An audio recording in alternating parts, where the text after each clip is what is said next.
was painted blue outside and white within, and was just the size for 2 animals.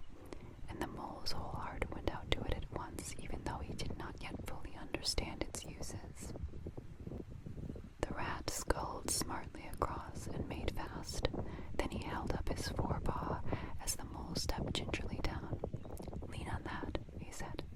"Now then, step lively." And the mole, to his surprise and rapture, found himself actually seated in the stern of a real boat. "This has been a wonderful day," said he, as the rat shoved off and took to the sculls again. "Do you know I've never been in a boat before in all my life?"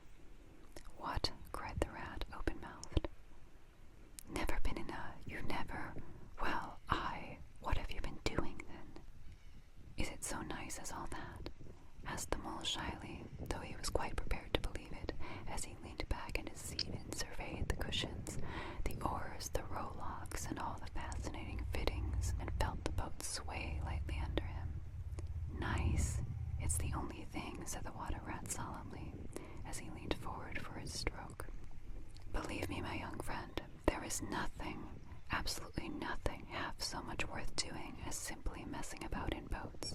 Simply messing," he went on dreamily, "messing about in